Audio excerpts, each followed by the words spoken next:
No segundo episódio da série Amazônia, a Maldição de Tordesilhas, 500 anos de cobiça internacional, Aldo Rebelo nos fala sobre a saga dos bandeirantes, protagonistas de uma epopeia digna de ser contada por Homero. Você certamente já ouviu falar de Raposo Tavares, de Pedro Teixeira e tantos outros pioneiros em adentrar as florestas desconhecidas do Novo Mundo. Nesse episódio, vamos conhecer um pouco do legado dos grandes desbravadores amazônicos do século XVII.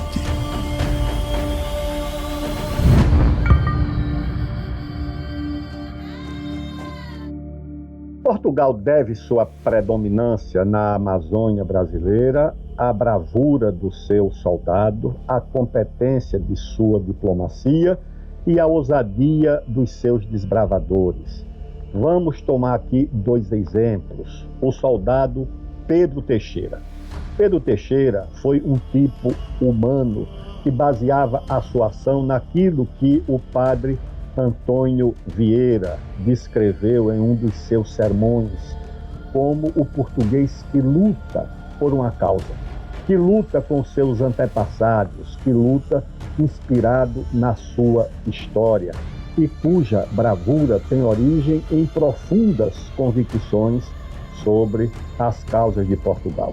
Assim era Pedro Teixeira. Pedro Teixeira é homenageado porque batiza barcos de patrulha da Marinha do Brasil, batiza uma unidade militar lá no estado do Pará.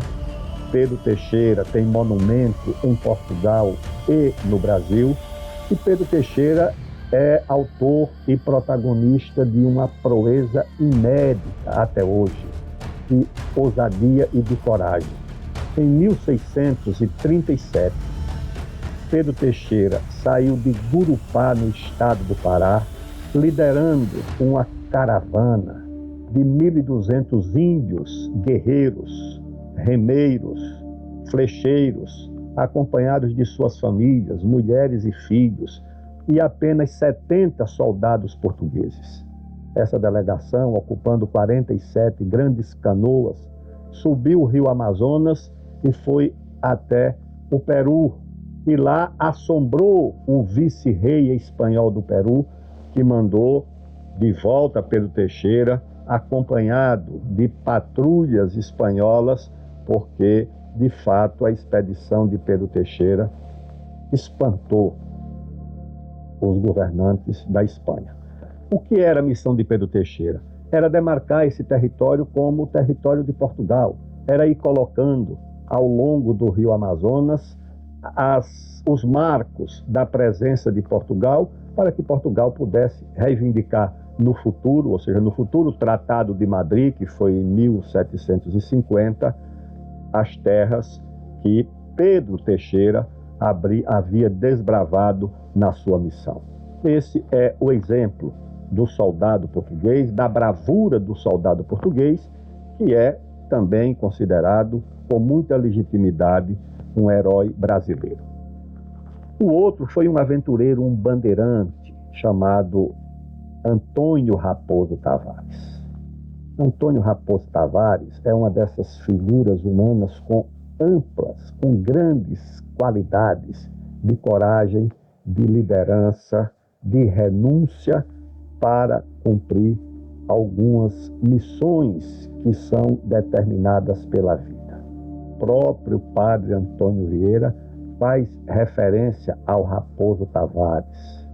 Uns dizem que Raposo Tavares buscava ouro, outros dizem que queria aprisionar índios, mas na verdade Raposo Tavares cumpria uma missão do Império Colonial Português. Há na sua biografia, inclusive, um momento em que ele desaparece do Brasil. Depois de liderar expedições para expulsar os espanhóis do que hoje é o Paraná e o Rio Grande do Sul, Raposo Tavares organizou essa bandeira, a Bandeira dos Limites, que saiu de São Paulo em 1648, ou seja, 11 anos depois da expedição do Pedro Teixeira. E essa Bandeira dos Limites, liderada por Antônio Raposo Tavares, chegou até o Peru e depois desceu pelo rio Amazonas. Era também uma missão de Portugal para demarcar território que era disputado entre Portugal e Espanha. vou ler duas breves passagens que ilustram essa figura do Raposo Tavares. Uma escrita por um historiador português, Jaime Cortesão, que escreveu uma biografia do Raposo Tavares, uma bela biografia do Raposo Tavares.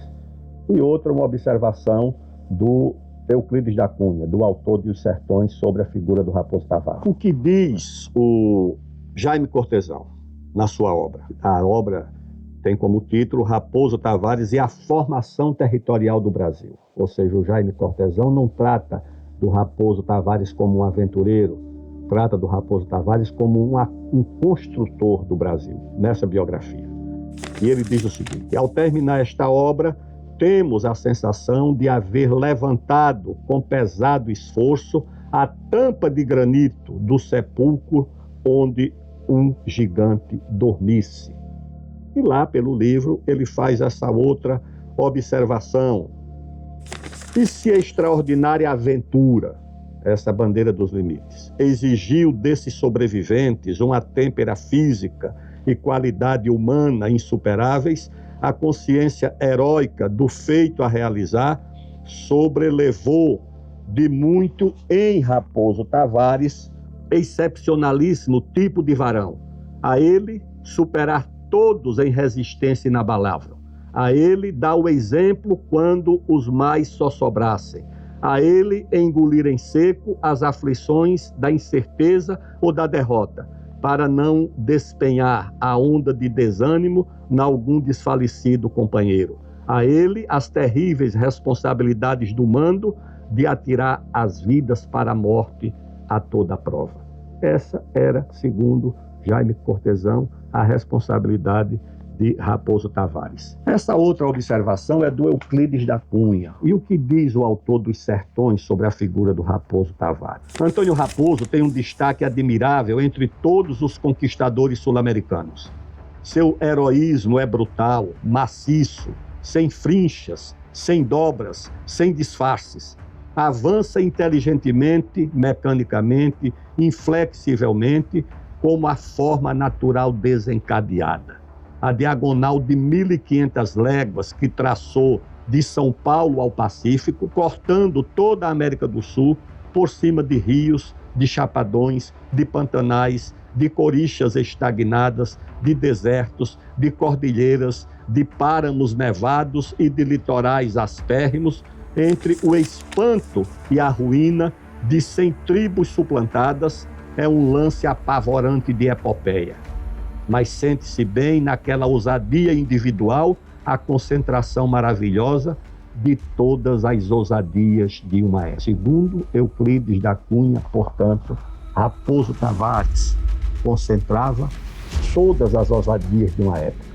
Há, inclusive, um capítulo importante de um livro da escritora Anita Novinsky sobre os judeus que construíram o Brasil, porque Raposo Tavares era um cristão novo, onde ela entra em detalhes da biografia do Raposo Tavares, que são muito interessantes, que ela fez pesquisas em Portugal e usou também o próprio Jaime Cortesão. Uma particularidade da biografia de Raposo Tavares é que ele morreu pobre.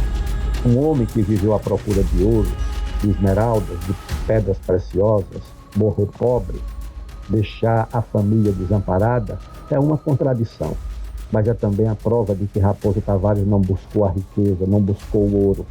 Raposo Tavares buscou algo que para homens como Raposo Tavares é muito mais importante, muito mais permanente, mais importante do que a riqueza, mais importante do que o poder, é a glória dos grandes feitos, não importando se você perdeu ou se você ganhou, mas importando que você lutou, que você teve grandes ambições, legítimas ambições, que você teve ousadia. Raposo Tavares foi esse tipo humano que buscou a glória, não buscou o dinheiro, não buscou a riqueza, não buscou o poder. E Raposo Tavares deve ficar na história do Brasil como um dos seus mais importantes construtores. O Brasil deve a Raposo Tavares boa parte da sua geografia, da sua base física, do seu tamanho, das suas dimensões e das suas fronteiras. Pedro Teixeira e Raposo Tavares foram, como soldado e desbravador, importantes construtores do Brasil e importantes fixadores das fronteiras do Brasil nesse colosso que é a Amazônia. O Brasil deve a eles grande e eterna gratidão por ter essa Amazônia como nosso patrimônio.